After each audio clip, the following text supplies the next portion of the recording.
Greetings, Hive Scum. It is I, Dr.Drybrush, back with another Rantomunda. This time it is being recorded inside my car, in my driveway, because one of the babies is about to sleep and the other larger child is very asleep and he starts school tomorrow.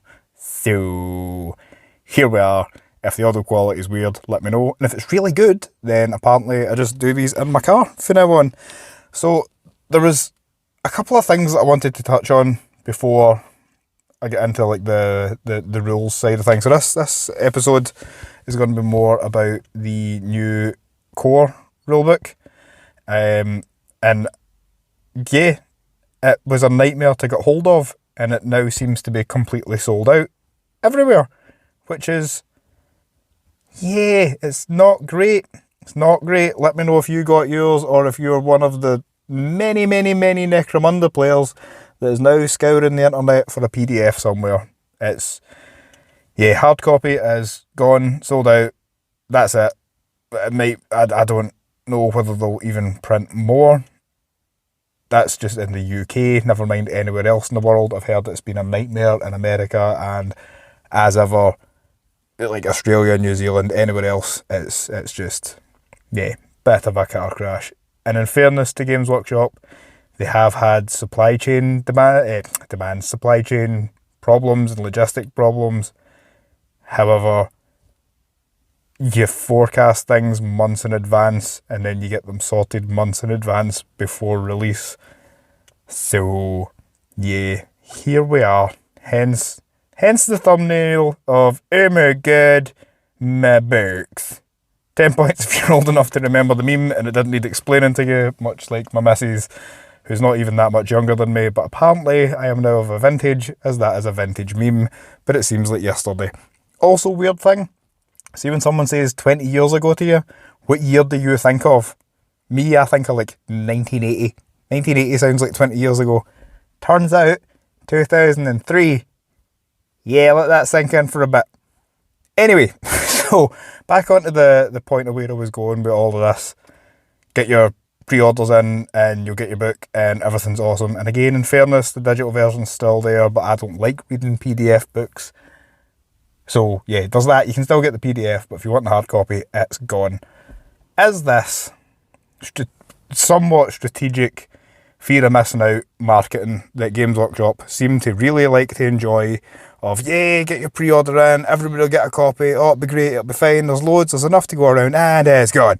And that's it for months. And you just keep checking the website, checking your friendly local gaming stores, and none are there. Or are they just super bad at actually having enough of anything to go around? I would argue that it's a marketing strategy, and it's very obvious, and it's very annoying. Very annoying. Anyway, moving on. So, the core rulebook that I finally managed to get, which I had to sell one of my kidneys, half a lung, do some questionable things that are somewhere in the dark web now. So you can probably find that video. There's like 7 bottles, a roll of duct tape, 1 carrot, and some kind of animal. But yeah, so you'll find that somewhere. So that's how I got the book. So that's fun. So, on to the main kind of meat of the book. Apologies if you hear me flipping through it in the background, but it's the only way I can really keep track. So, it is a meaty tome. The first 54 pages are lore and background, and the rest, every other page of the 336 is rules. So yeah, it's huge. They've basically amalgamated the Underhive core book, for want of a better word, for the set that was released with Dilak and Escher, I think. Was it the Hive War book? Whatever. So they've amalgamated that with the Ash Waste stuff, and then they kind of give you some rules for Sector Mechanicus, which I'll get onto because you can't even get Sector Mechanicus terrain anymore, but if you're lucky enough to have it, then you can play it. But also, because you don't have the branded Sector Mechanicus terrain, it doesn't mean that you can't play it. Yeah, so anyway, moving on. So most of the rules, if you are familiar with Necromunda, have remained the same. Distance measuring, vision arcs, all that kind of stuff, line of sight, that's all the same. But I'm just going to go through it front to back. So if you would like to follow along, if you have the rulebook, if you also sold a kidney and half a lung and did questionable things in the dark web, follow along, let me know. And if I make any mistakes, please highlight it. But don't be... You know what, I'm not going to swear on this, but yeah, don't be that guy. You know what I mean? We all make mistakes, it's fine. If you've watched the battle reports, you'll have seen many. So a thing I liked on page 63, it's under rolling dice. They kind of go through single dice rolls, multiple dice rolls, target numbers, natural rolls, rolling off, all that kind of thing. The thing that I liked was dice pools, which states, sometimes the game may require 2 or more dice to be rolled and a single result selected. For example, a player might roll 2 or 3 location dice and select one result to apply. In this case, a pool of dice has been rolled. Like, I don't know why I like that as much, but I just do, because it makes sense. It just makes sense. So say you're playing Ash Waste and you shoot something that's rapid fire and you get 3 hits and then you have to roll 3 location dice. Then basically pick one, but then apply common sense, because if you're shooting at the back of it, you can't see the crew, probably. So maybe not take the crew result.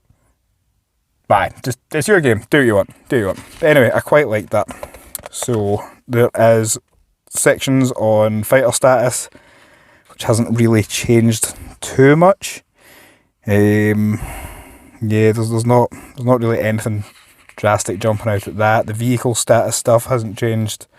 Conditions, so flesh wounds are as normal. So when you inflict a flesh wound, the target fighter loses 1 point of toughness, and then when they reach 0, they bleed out and die. So bear that in mind when we go into the wound roll stuff for seriously injured. So on to other conditions. On page, where are we? Page 69, the webbed condition. So I'll just read it out in full, just so that we're all singing for the same hedge seat? What even is a hedge seat? Hymn sheet. Where did I get hedge sheet from? Ugh, the joys of sleep deprivation from kids. Anyway, so webbed, quoting it as, while a fighter is webbed, treat them as if they were seriously injured and roll for recovery for them during the end phase. Brackets. Web contains a powerful sedative capable of rendering the strongest fighter unconscious. Close brackets. If a flesh wound result is rolled during recovery, apply the results to the fighter as usual and remove the webbed condition. So to get out of web, roll a flesh roll. Brilliant. If a serious injury is rolled, the fighter remains webbed, but they do not gain a flesh wound. This is important. Remember this bit. So if your fighter is webbed and you roll a serious injury, they stay webbed, but they don't lose a flesh wound. So when we go on to talk about the wound and stuff, that'll become important. So being webbed is still super good. It's super powerful.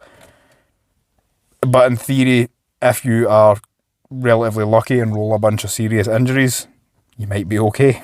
So to go back to the stating what the rule is. So, but do not gain a flesh wound. If an out of action result is rolled, the fighter succumbs to the powerful sedative and is removed from play. Instead of rolling on the lasting injury table, roll a d6 and determine what happens to them. On the result of 1 to 4, suffer the 15 to 16 (brackets out cold) result. On a 5 to 6, they suffer the 55 to 56 captured result. And then, nicely, it references what page the captured result is on, which is page 127. This is a thing about the rulebook that I very much enjoy. It doesn't just give you a rule and then go, nah, hope for the best, you'll come across it eventually. When it says something and it references something else, it directs you to that. So, overall, quality of life improvement. The rules for mounted fighters haven't changed. Moving into the gang fighters and their weaponry section. On page 75, availability level. So to quote that, this indicates how easily available a weapon is from the trading post. Either rare, marked as R, so Romeo, rare, or illegal, marked as I or India or Indigo, whatever you go with, or exclusive, E, Echo. This is explained in more detail on page 147. So again, they're making rules saying what it is and then referencing where you get the follow-up part of it. So you're not just going to read the thing and then go, cool, guess I'll flip through the book until I find it. You can actually go straight where it's needed. So the old, what was it? Legal and illegal and all that kind of stuff. So yeah, it's now just, it's rare, it's illegal, or it's exclusive. So that kind of tidies things up and will make sense when we get into the trading post. Vehicle characteristics side of things, nothing's really changed. So that's all the same from the Ash Waste book. Fighter cards, vehicle cards, all of that's remained the same. It goes on to a section on page 80 for founding a gang. So it gives you a brief overview of how to found a gang. It doesn't give you gang lists, but we'll go back to that in the kind of negatives section of this. So we'll just keep it as a overview just now, and I'll give you the good bits and then the bad bits and then the bits that I think are really dumb. So it gives you, when founding a gang for campaign play, the budget available is 1,000 credits. Note, however, that should they wish, the arbitrator can increase or decrease this budget. Additionally, if using vehicles in your campaign, each gang gains an extra 400 credits that may only be spent on war gear that grants the mounted condition, crew, vehicles or fighters that come by default with war gear that grant the mounted condition. And any unspent credits for this allowance are lost after the gang is founded. Note that the players may also spend some of their initial 1,000 credits on crew, vehicles, or fighters that come by default with war gear that grants them the mounted condition and war gear that grants the mounted condition. It doesn't say exclusively Ash Waste, so feel free to go insane and have vehicles driving about the Underhive, which is a thing that I have tried.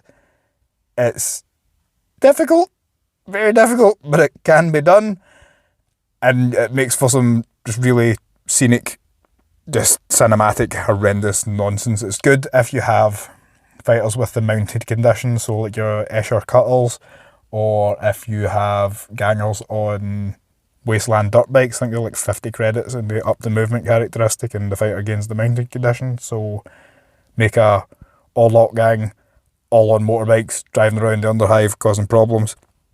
Narrative writes itself, and the gameplay is silly, but it's good fun. Then it goes on to talk about skirmish games and campaign play and gang composition. So the gang composition hasn't changed either. Excuse me. Also, apologies if I cough at various points through this. I'm still getting over, well, not really getting over, I'm over COVID, but the cough is still lingering, so that's great fun. And also my nose is kind of blocked. But yeah, won't go into that today. So the equipping a fighter stuff is all the same. Equipment sets, vehicle upgrades, death of leader, all that kind of thing. Excuse me. I did say about coughing. Oh. Apologies. That makes for a terrible listening experience if you've got it in your headphones. I just coughed inside of your brain. My bad. So on page 86, they have they're doing the exotic beasts section. So they outline the rules for exotic beasts and all that kind of stuff. So things of note that I picked up just on skipping through it. Bullet point 2, exotic beasts may not perform any action that interacts with objects on the battlefield, with the following exceptions. So take note. An exotic beast with a strength characteristic of at least 4 may perform the simple carry loot casket, basic force door, and smash open loot casket basic actions. So, if you have somehow managed to make a turbo cyber mastiff, you can drag loot caskets about. If you've got an ambot, it can force the door. Well, ambot's not really an exotic beast, but you know what I mean. So if you've got like a Chimera-X running about, you can force doors and smash open loot caskets and all that good stuff. So moving on to the next bullet point. Same bullet point, so we'll go. That first point was 2-1, so this is 2-2. An exotic beast with an intelligence characteristic of at least 7+ may perform the operate door simple action. So if you have a particularly clever beastie, it can open doors like a regular person. Bullet point 2-3. An exotic beast with an intelligence characteristic of at least 5+ may perform the access terminal and bypass loot casket lock actions, which I think is pretty cool and makes exotic beasts a bit more usable. I feel like there is some There's some exotic beasts that I'm forgetting because, again, COVID brain. So if you think of any examples, well, that'll come in handy, and some nonsense things you can do with it, stick it in the comments and we'll have a look at it. There's other points, so bear with me. An exotic beast that becomes broken automatically rallies if it ends an activation within 3 inches of its owner. Note that during campaign play, exotic beasts do not gain XP for rallying in this way. So no longer is it going to be the case of, I'll slightly move outside of the distance for that. Oh no, they're broken. Come here, Fido. Look how much better you are now. Hooray!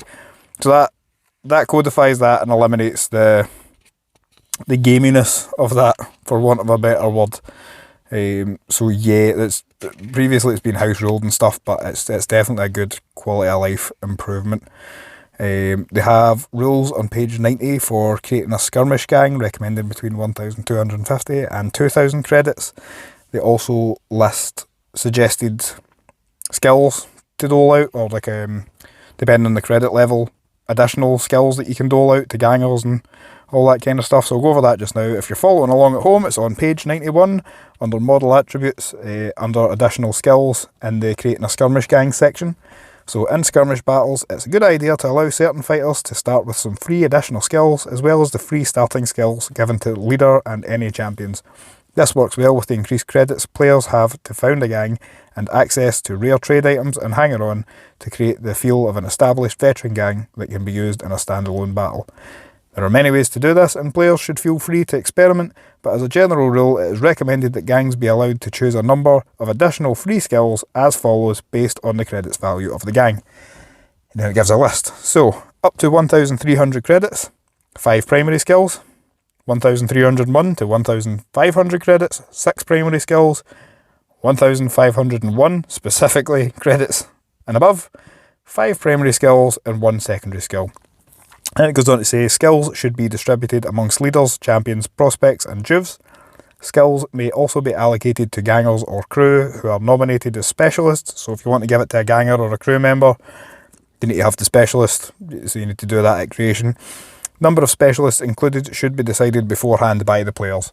So if you want to go a bit insane, speak to whoever it is you're playing with and be like, let's have 6 specialist seats, see what happens, what could possibly go wrong. Or just stick with 1. And then it goes on to break it down. There should, however, be a sensible limit on the number of skills each model can take. It's a good rule of thumb. Models should be allowed a number of skills based on their type as follows. So going with the suggested amounts of skills and credit value of a gang. Leaders, 1 free starting skill and up to 2 additional skills. Champions, 1 free starting skill and up to 1 additional skill. Prospects, juvs and specialists, 1 additional skill. So again, it's something that's always been, in my play experience anyway, it's always been like a generally accepted house rule that that's what you do. But yeah, it's again, it's good that it's all solidified into one place. And then moving on to page 98, it starts to give us the rules, but these rules are for the Dominion campaign. Again, COVID brain, I'm basically driving around in reverse at all times. However, I'm not driving right now, flicking through a rulebook and recording this because it's definitely an offence under like the Road Traffic Act section 2, probably 3. Anyway, I'm not going to jail for reading a book on my phone. Moving on. So it goes on to outline how you go about the game. So rolling for priority, reading gang, the action phase, all that kind of stuff. Free actions, fighter actions, double actions, simple, basic.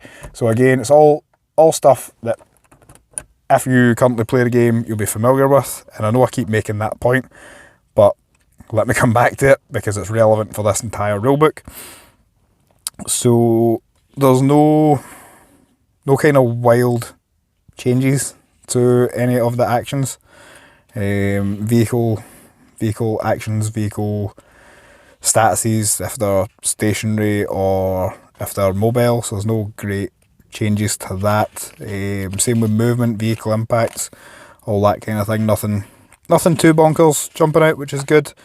Bear with me.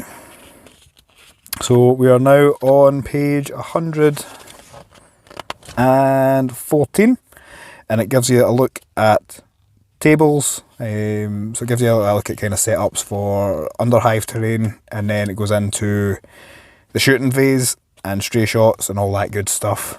It's basically no change to that, other than if you are aiming a grenade launcher or whatever, or a blast weapon at a point on the floor that isn't a fighter, you take -2 to that hit roll, to that 2 hit roll.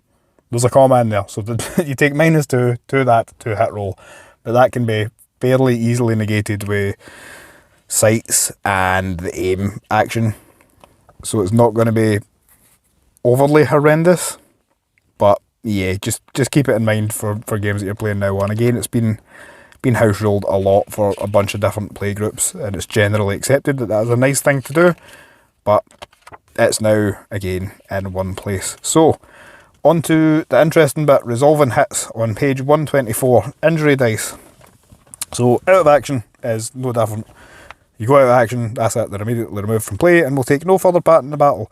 Flesh wounds. Fighter suffers a flesh wound, reducing their toughness characteristic by 1, and if a fighter is reduced to toughness 0, they go out of action. So here's the big change, the serious injury thing. If standing or prone and pinned fighter suffers a serious injury result, they become prone and seriously injured.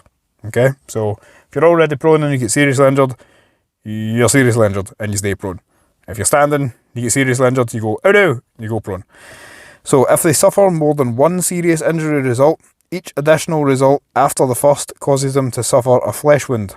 If this injury was inflicted in a close combat, the fighter may be vulnerable to a coup de grace action. Should a prone and seriously injured fighter suffer 1 or more serious injury results, they suffer an additional flesh wound for each. So, there's going to be people that are going to argue the point of, say you shoot a dude with a bolt gun and they take the 2 damage and they're seriously injured. So both results seriously injured. So the first serious injury puts the guy prone and pinned. The second serious injury causes the follow-up flesh wound to that. But there'll be people that argue, well, they're both seriously injured, so you can only pick one. So just, yeah, direct them to page 125. You get shot in the face, you fall down, you're seriously injured, you are then prone and pinned, and you also take this serious injury again, which results in the flesh wound. So shooting stuff with damage 2 and more weapons suddenly becomes really, really, really good. No longer are you going to have this whole, well, I'll just be seriously injured forever and roll about the floor and nothing bad will happen, and then I'll get a flesh wound and get back up and it'll be fine. So serious injuries, really, really, really good now. Really good. Not that they weren't good before, but they are even better now. On page 127, there's changes to the lasting injury table. So an 11 result, lesson learned, the fighter goes into convalescence but gains D3 experience. Basically, they take a couple of hits and they get D3 experience. They don't go into recovery and they're available for the next game, but they can't take part in any post-battle actions like going to the trading post. So an 11 is awesome.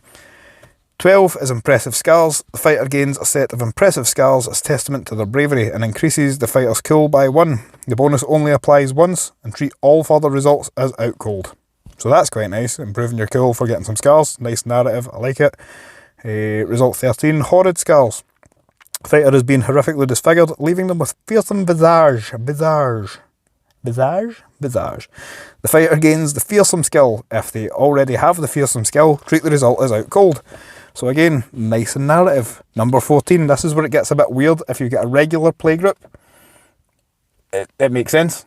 If you have a semi-less regular playgroup and you just kind of show up to games, it's not going to have too much in effect, but it's nice and narrative, which we like.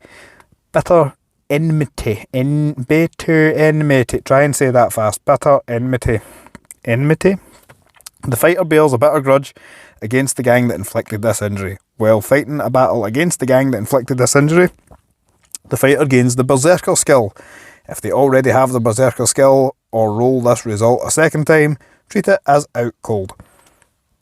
So, you are in a regular playgroup, you play Goliath for talking sake, and some devious Escher stabs you in the face with a toxin weapon, and you roll up a 14. The next time that ganger plays that House Escher, then yeah, Berserk, Goliath, hooray. But bear in mind it says against the gang that inflicted this injury. So if you're playing in a playgroup that's got Escher Gang A and Escher Gang B and Escher Gang A is the one that did the injury, it will only apply to that gang. Make sense? Good. Following along at home. Oh, excuse me. 15 to 26 out cold, 31 to 36 convalescence, so they're just, nothing really happens. They just can't do post-battle stuff, but they don't go into recovery and they'll be available next game. So from 11 to 36 is all pretty good. 41, old battle wound. At the end of each battle this fighter participates in, roll a d6. On a 1, the fighter goes into convalescence. So you've got a 1 in 6 chance after every game that fighter participates in that they are not going to be able to do post-battle actions like going to the trade post. That is going to suck on champions and leaders. Try not to get that on those. Easier said than done, but try. 42, partly deafened. The fighter suffers no penalty if they are partially deafened. However, suffering this injury again reduces their leadership by 1. Again, nice narrative. Love it. 43, humiliated. Fighter goes into convalescence and their leadership and cool are each decreased by 1. 44, eye injury. Fighter goes into recovery. Ballistic skill decreased by 1. 45, hand injury. Fighter in recovery. Weapon skill decreased by 1.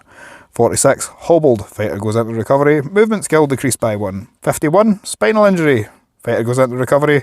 Strength characteristic decreased by 1. 52, enfeebled. Fighter goes into recovery. Toughness characteristic decreased by 1. 53, head injury. Fighter goes into recovery and intelligence and willpower are each decreased by 1. Here's the kicker. Here's the star of the show. 54, multiple injuries. The fighter is not dead but has suffered many serious wounds. Roll a further d3 times on this table, re-rolling any results of captured, multiple injuries, memory death, critical injury, or out cold. So if you roll a 54, you're then going to roll a d3. So if you're unlucky and hit those 5s and 6s, you're going to have to make 3 injury rolls. Hooray!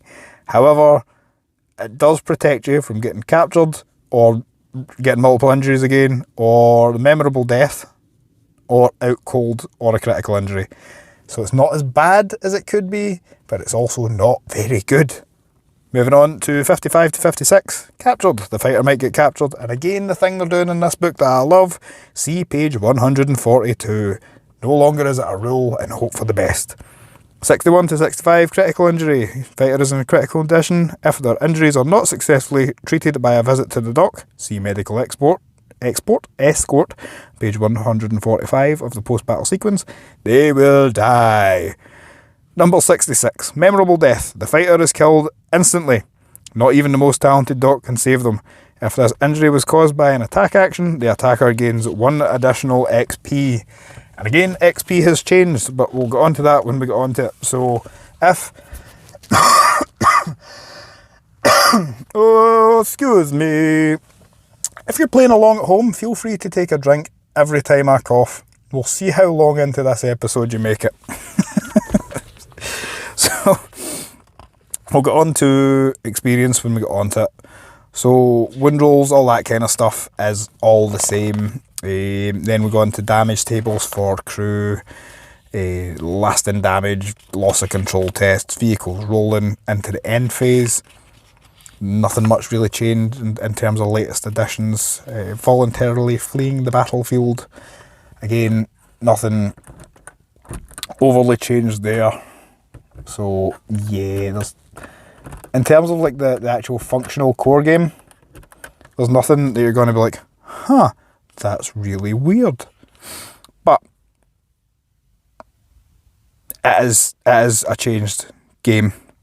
So as I was saying about the serious injuries, so if you've got a fighter that's seriously injured, they are at risk significantly more than they otherwise would be, because they're going to start piling on flesh wounds and then bleeding out and dying very quickly. So on page 141, there's the recovery section of the end phase. in the bit that says assistance, what it says here, it states, when making a recovery test for a prone and seriously injured fighter, one standing inactive friendly fighter that is within 1 inch can offer assistance. If they do so, roll 1 extra injury dice and pick one of the injury dice to resolve and discard the other. In addition, a fighter that is being assisted does not suffer a flesh wound regardless of the result of the injury dice. Very important. A fighter can only assist 1 recovery test per end phase. So, if your guy is on the ground, he's already taken 2 serious injuries, which means he's prone, pinned, seriously injured. The second serious injury's caused a flesh wound, so he's down to like toughness 1, just for talking sake. And then you roll the flesh wound. If you're getting assistance, you don't bleed out and die, which is nice, but you stand up on toughness 1. So it makes sense to actually bother to assist fighters now, instead of hoping for just, yeah, he'll be seriously injured forever, what could possibly go wrong. Capturing enemy fighters is on page 142. So after the battle, there is a chance that any fighters who have been captured by the opposing gang may be able to slip away whilst being taken away. So you then roll a d6 for each friendly fighter that suffered the captured result, so that's 55 to 56 on the lasting injury chart, and apply the modifiers below. -1 if the battle was a draw, -2 if the fighter's gang lost the battle, -2 if the fighter was taken out of action while subject to the webbed condition. I would assume these accumulate, and it's not a case of one or the other, so I would err on the side of add them up. Because if the result is a 4+, then the fighter successfully escapes their bonds before being dragged away and goes into convalescence. A natural roll of a 6 result always results in the captive escaping. Otherwise, the fighter has been captured. Make a note in the lasting injury, captured box. Captured fighter, record the name of the gang who has taken the captured fighter. So, good times. Good times. That's been a bit more streamlined instead of everything else. So yeah, so far, it's all good. So on to the gaining experience section. So again, if you are lucky enough to have a book or you have found a PDF copy, whatever, if you also sold kidney and have a lung, then page 148 is gaining experience. So XP has changed. So the game is going to be quicker now to level dudes up. There's going to be more ways to do it. It should make advancing gangs a lot more viable in a sensible period of time. So a model gains XP for any of the following actions. 1 XP if their action directly causes an enemy fighter to suffer 1 or more serious injuries. Then there's an asterisk which clarifies. Note that fighters can only gain XP for seriously injuring or taking an enemy fighter out of action once per enemy fighter per activation. For instance, if a fighter causes an enemy fighter to suffer a serious injury and then performs a coup de grace action for free, they would only gain the 2 XP for causing the enemy fighter to go out of action. Make sense? Good. So, moving on. 2 XP if their action causes an enemy vehicle to become wrecked. 2 XP if their action directly causes an enemy fighter to go out of action. And again, it's the same asterisk that I just went over. If enemy fighter or leader, if the enemy fighter is a leader or a champion, gain an extra 1 XP. 1 XP if they took part in a battle. This XP is only granted if the scenario does not grant XP for a model taking part in the battle. So, if somebody takes part in a battle, essentially, you always gain 1 XP for them. 1 XP if they are broken and successfully rally, and 1 XP if they provide assistance to another fighter making a recovery test who becomes prone and pinned. Again, it pays to assist with recovery. So that's nice. That's nice. And then the advancement table's kind of changed. So 3 XP, improve the fighter's willpower, intelligence, or intelligence by 1. 4 XP, improve the fighter's leadership or cool by 1. 5, improve the fighter's initiative characteristic by 1. 5, add 1 inch to the fighter's move. 6, improve the fighter's weapon skill or ballistic skill by 1. 6, the fighter gains a random skill from one of their primary skill sets. 8 XP, increase the fighter's strength or toughness characteristic by 1. 9 XP and 9 XP respectively. The fighter gains a skill of your choice from one of their primary skill sets, or the fighter gains a random skill from one of their secondary skill sets. 12 XP, 12 XP, 12 XP, again respectively. Increase the fighter's wound or attack characteristic by 1. Specialists only promote that fighter to a champion. They gain a random skill from one of their primary skill sets. The fighter gains a skill of your choice from one of the secondary skills, and 15 XP. The fighter gains a random skill from any skill set, which seems odd. So you could end up with just super shooty Goliaths that aren't overly great at shooting. But moving on to the Gangers XP stuff. Whilst leaders, champions, prospects, juves and specialists are central to the gang's narratives, Gangers are its supporting cast. As such, they spend experience and gain advancements in a similar manner.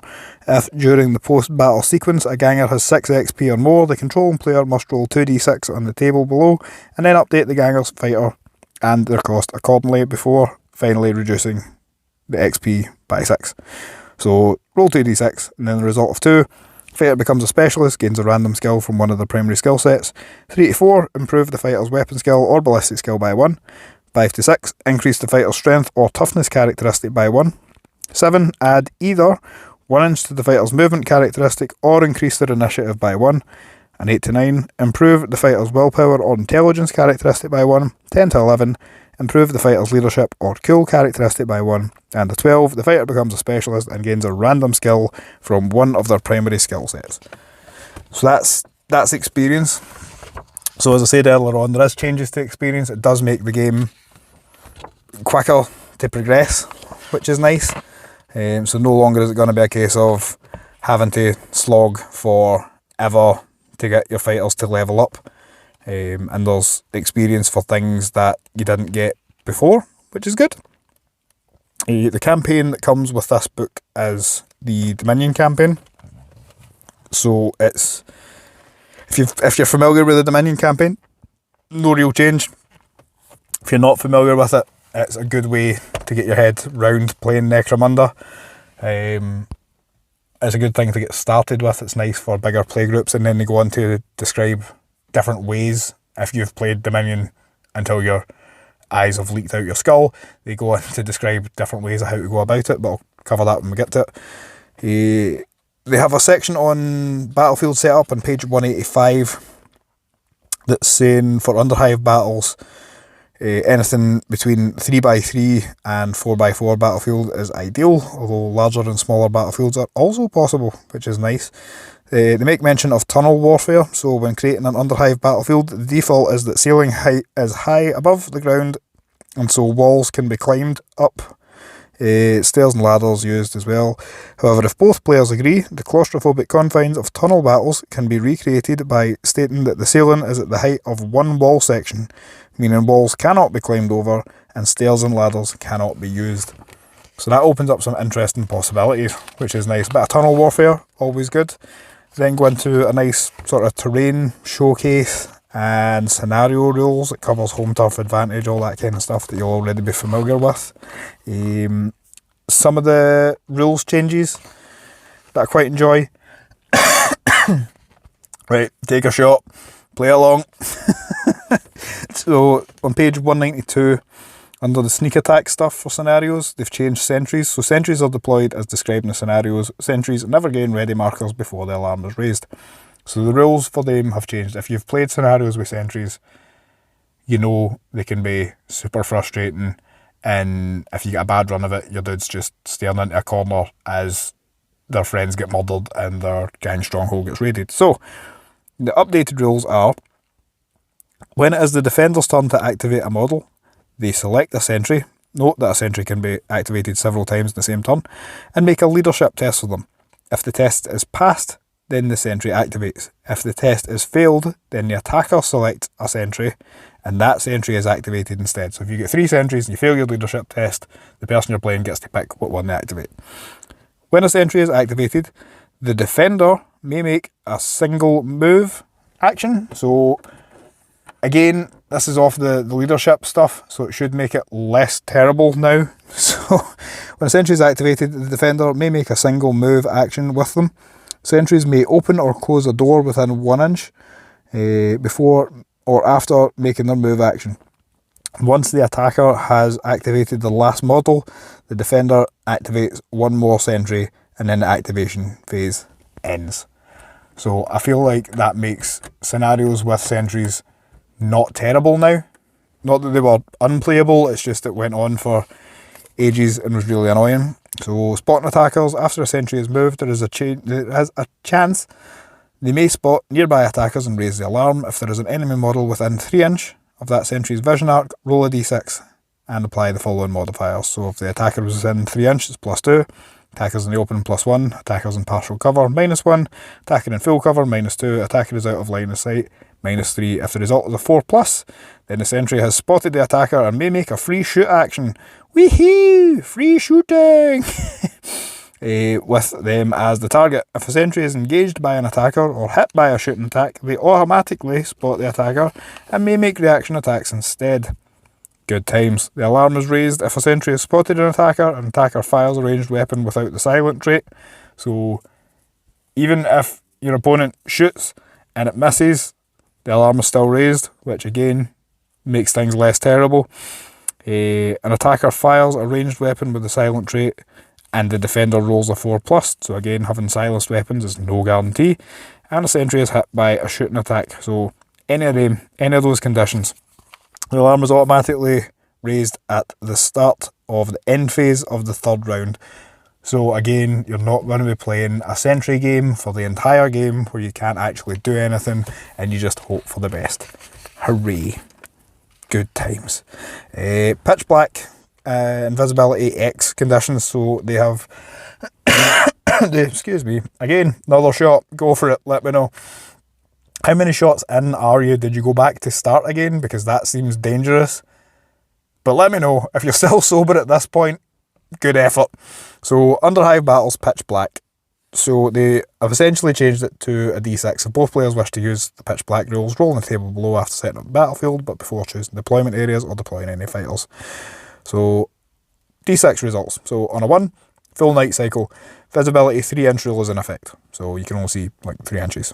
2 or 3, it's near night, visibility 6 inch rule is in effect. 4 to 5, it's near day, visibility 12 inch rule is in effect. And on a 6, it's a full day cycle, so 24 inch rule is in effect. So I quite like that. Just because it's simple, it's straightforward, and it covers across, like the concept covers across for ash waste battles as well. So it saves kind of rolling around, hoping for the best. It then goes on page 197, generating ash waste battle conditions. So if you have the Book of the Outlands, the one with the squat rules in it, it's the tables that are on that. So there's no change for that. Same with the seasons, it's the tables that are in the Book of the Outlands. And again, I'll get back to these points when I kind of wrap up a bit. Goes on to have a bunch of scenarios, which are all quite fun. There's some new, some old. And goes on to show you the Under Hive sector, Ash Waste, Under Hive Market, the Sector Mechanicus, and then it goes into Arbitrator tools from page 224, which is quite handy. It's quite nice. So they've got different variations of the Dominion campaign, but there's no reason that you couldn't add in some of these things to any campaign that you're playing. There's some that are just specific for the Dominion campaign, so I won't go into them unless you really want me to. Let me know in the comments and I'll make a separate video about Dominion alternatives. The safe word is frittata. See, I'm just seeing Kevin Hart where he's like, oh my god, pineapples, no. I think that should just be universally accepted as a safe word. And if you don't know what a safe word is, you're probably not in my listening demographic. So please don't ask your parents what that is, or do, and then tell me what the reply was. But yeah, so there's different things. So there's like an Iron Man campaign, so each player starts with 3,000 credits. And you kind of ignore restrictions for hangers-on and brutes and all that kind of stuff. And then any unspent credits go to the stash, but can only ever be used to pay for visits to the dock. Basically, it's a last man standing campaign. Like, you're not getting new people, just last man standing. Good times. It would probably tie in quite well with the Arantian succession stuff, Arantian succession, whatever, the Arantian one. So the one that was in Book of... Was that also the Book of the Outcast? No, it was in the Rantomunda. The one with the big Goliath dude on the cover. Gore, hammer, shiv, smash face guy. The most Goliath sounding Goliath it's possible to be. So the one with him in the cover. So it could tie in really well with that. There's a Dome Rush campaign. So Hivequake has opened up a new area. The gangs are rushing to be the first to claim the riches there. In the Dome Rush campaign, territory is covered, discovered and discarded regularly. So basically you don't hold on to territories with that, but you probably could. It's more geared towards a Dominion campaign again because of the reference to territories, but you could use it in things like the Dark Uprising campaign. It might be cool as like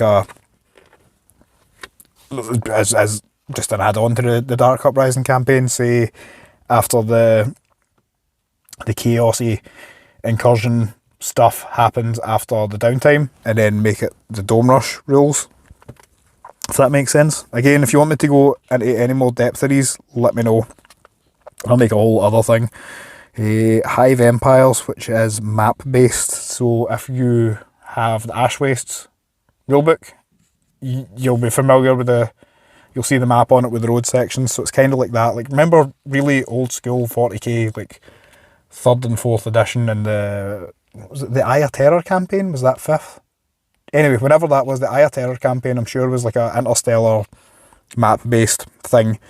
So that's quite good. They've also got an outline on page 231, Nomads of the Underhive, which I feel like someone in Games Workshop watches my channel. Whoever it is, stick your hands up. I need to know. So each player has only 700 credits to create their starting gang rather than usual 1,000, and if fighting in the Ash Waste, each player only adds 300 credits to spending vehicles and all that kind of stuff.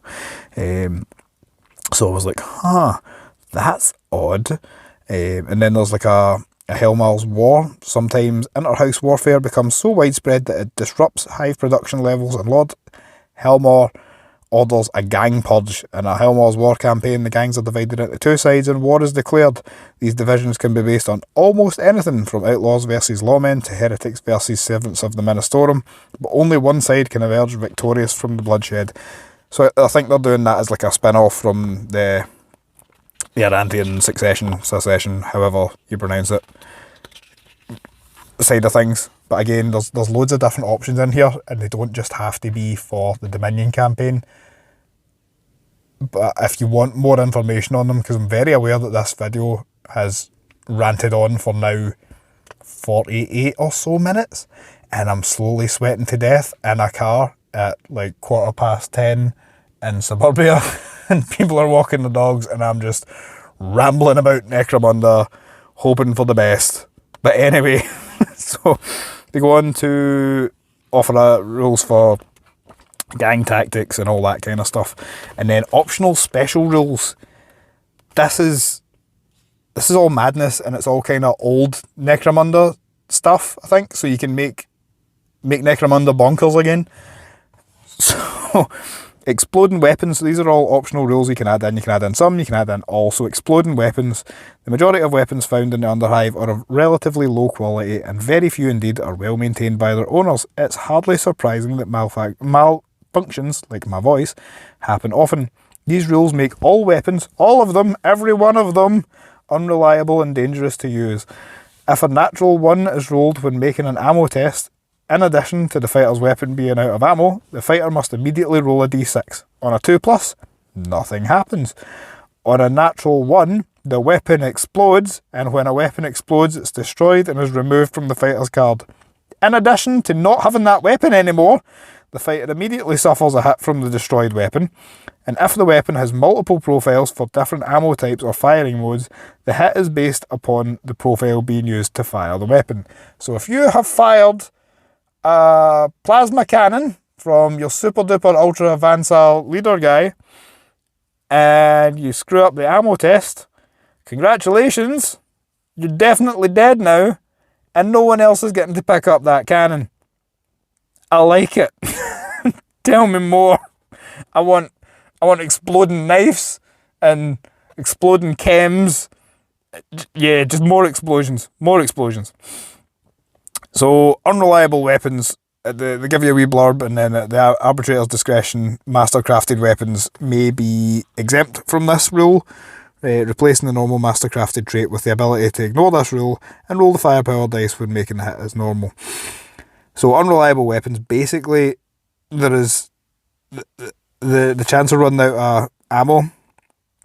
Where am I? Sorry, start again.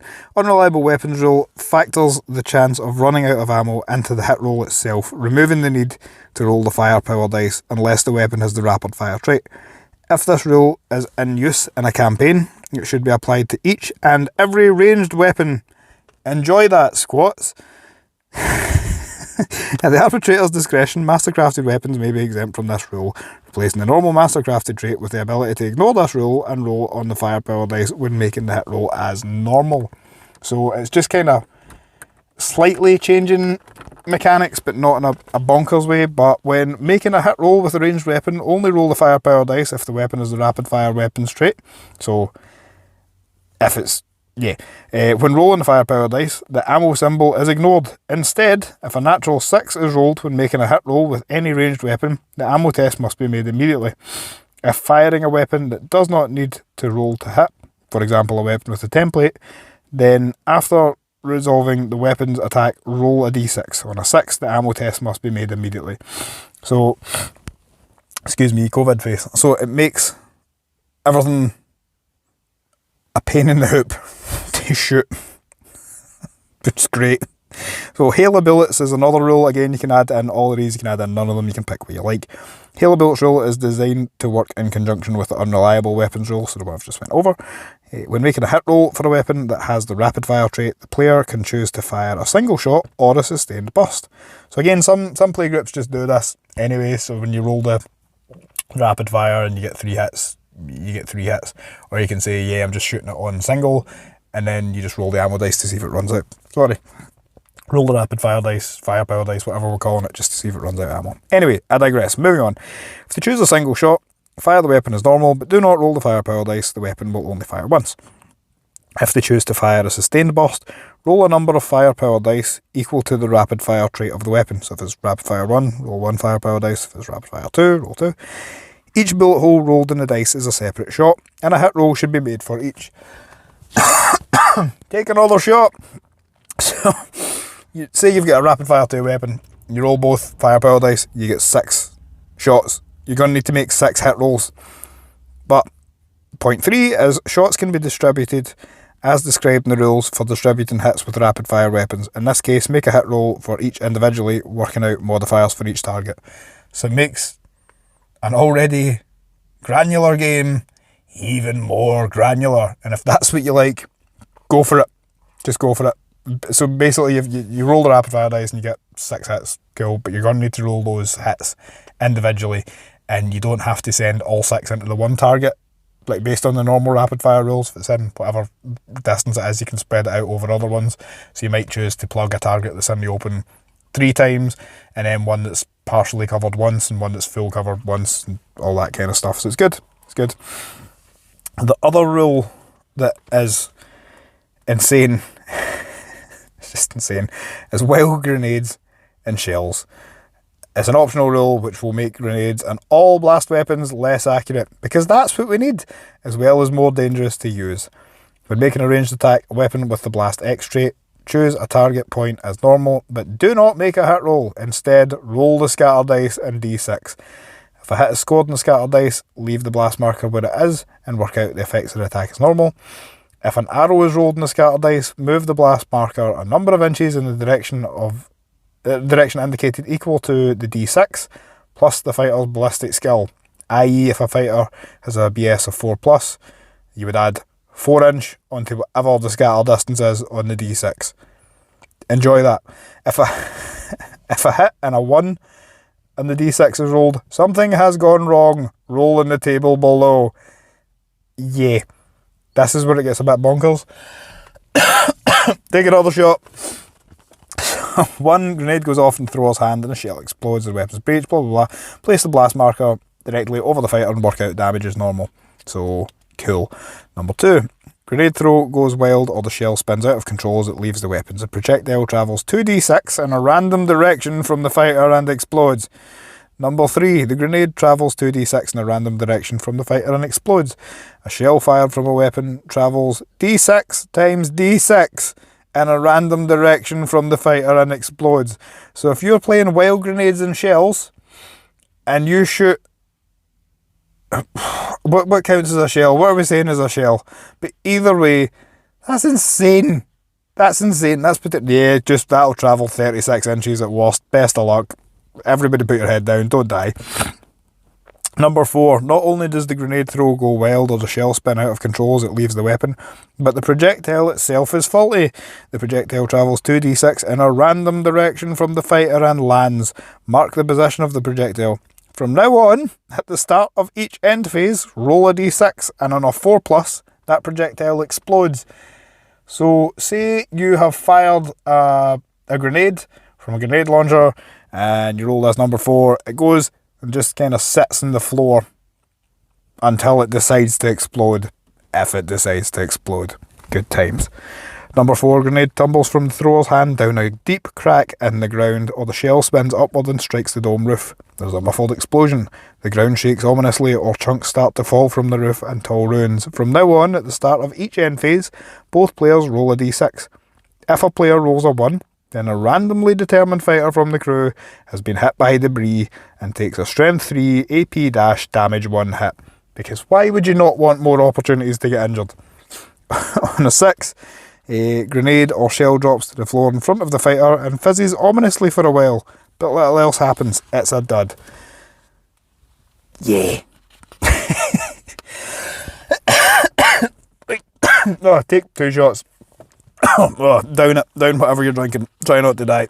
If you've been sick, start again. In fact, start the whole episode again. So, there is extra just bonkers rules that you can add in or you can completely ignore. Then the book goes on to give remember the underdogs tactics cards that you can't get hold of anymore? It gives them out, then goes on to give you another couple of scenarios. Murder Cyborg Ghast Harvest, which is just insane, as most things are. And then it gives you a list of the core gang tactics and skills and whatnot. There is changes to the skills, but I'm mindful of how much I'm going into this, and the trading post is actually laid out all in one place, which is good. But I think I'll do a separate video on skills and trading post, because there's a lot to cover in that, and I don't think I can do it justice at this point, and I don't really want to keep coughing into your brain, because that's not a nice thing to do. So there's loads of some old bits, like low sticks, LHO sticks. So a fighter equipped with low sticks is considered to be cool, and by the more gullible members of the gang, pardon me, any friendly fighter with an intelligence characteristic of 8+ or worse may use this fighter's cool characteristic instead of their own if they are within 6 inch on line of sight. So if you're familiar with older versions, then they're back now. There's just loads of extra things, but it would take me a long time to get into each of them. Likewise with the chems. Chems are here now in one place, which is good, but I'll go into that in a separate video. And then it lists some exotic beasts, and then goes into different weapon traits and whatnot. And then there's a bit about just artwork, and then a round summary. So it gives you, the 1 sheet thing that you get, the 2 sheet thing that you get, and explains how to go through the rules, so how to go through the game in phases. So it gives you that in the book as well. And then the best page is the index, so when you're looking for stuff, you can actually find it. Good times. So overall, I think this is a really good book. There's a lot of good content in it, but the bad points are, namely, you can't get the bloody thing now, and there is no sign of it being reprinted.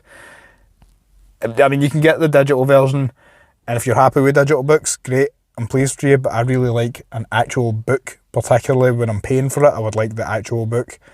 And if you've not got a consolidated reference in front of you in a physical form, I find it really hard to find information, but that might just be me. So the good thing is, the book exists, the rules are updated, it clarifies some points. The bad is, you can't get the bloody book. The open Hive War deck of cards that came out at the same time, you're not going to find that for love nor money. You're going to get it on eBay for about £8 trillion because scalper reasons. And I get it, if your business is to kind of capitalise on niche products, cool, you do you. But if you're a hobbyist and you're being that guy, it's a free market economy, you do what you want, but can you honestly sleep at night charging 125 quid for a deck of cards? That's up to you. I don't think it's a cool guy thing to do, unless we mean cool guy in your mum's house way. And also 10 points if there's any mum jeans listening. Stick a YMH reference in the comments and turn it into YMH madness. If you don't know what YMH is, just finish this video and then look up your mum's house, pick an episode, and I'll accept your bill for your psychologist later on. But yeah, if you're looking, if you're not going to get hold of this rulebook, because no one is, and if you're looking for the Hive War, Open Hive War deck stuff, you can go to necrodamus.org, which is a website I just found, necrodamus.org. I'm sure it's well known by everybody, but whoever this is, or whoever they are that runs this page, has poured a lot of time and effort into listing pretty much every rule that's ever existed for Necromunda, and their website's really well laid out, so I strongly suggest you go check out necrodamus.org, necrodamus.org, and you'll find loads of Necromunda stuff on that. Other bad things about this book is, previously I thought this would be a fantastic jumping off point for beginners, and I still stand by it. Still stand by that if you're a beginner, it's a good book to get. However, it is a load of information. There are literally hundreds of pages of just dense text. Like, there's images and stuff in it, but if you are new to Necromunda, I say go pick up the Hive War box or whatever it is that's got House Delac and Escher in it. It's like 80 quid, I think, just now, from like Element Games and friendly local gaming stores and whatnot. So go grab that. It gives you 2 gangs on enough terrain to play about and learn the game, and it gives you a core rulebook for Under Hive stuff. Yes, it's technically quote unquote outdated, but it's a good introduction to the game, and your brain's not going to melt with possibilities. If you are more familiar with war games, if you've played 40k, Age of Sigmar, if you've got an extensive Skirmish game history, and you can do unspeakable things in the dark web, by all means go acquire a copy of the book. Other bad points is that I think it was more kind of ugly. So we've done good, we've done bad, we're moving on to the ugly points. The Wasteland Workshop, they've missed a trick not putting that in the book. And again, it is very dense and wordy as it is, but if you're making a book amalgamating 2 or 3 books, I think, into the one source, why not just stick in the Wasteland Workshop for custom vehicles? So good news is, if you have the book of the Outlands, the one with the Squat Prospector on it, that's still valid. It's still important to have that book if you want the Wasteland Workshop. The bad/ugly news is, if you would like to make custom vehicles, there are no rules, none whatsoever for making custom vehicles in this new core rulebook. So you'll still need to go and buy that. If you bought the Ash Waste box set, there is changes to the Ash Waste's like weather and battlefield stuff, but that was already superseded by the book of the Outlands anyway. So this is still worth picking up if you only get an Ash Waste set. Excuse me.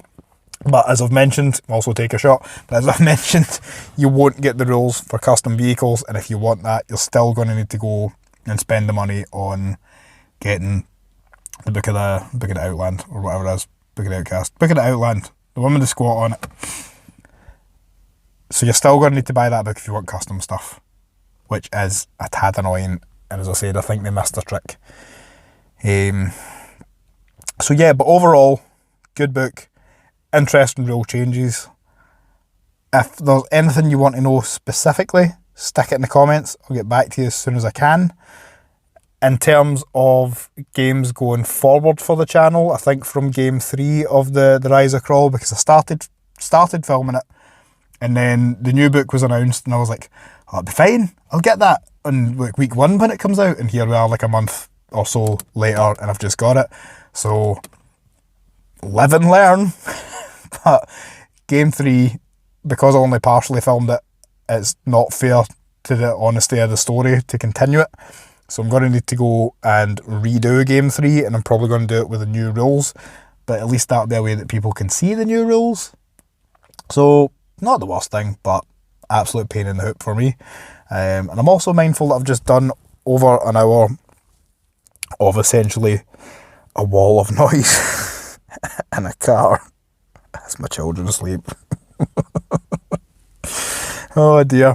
So, yeah, good as the book exists, bad as you're not going to pick it up anywhere, and there's things that they've just missed, like the Wasteland Workshop.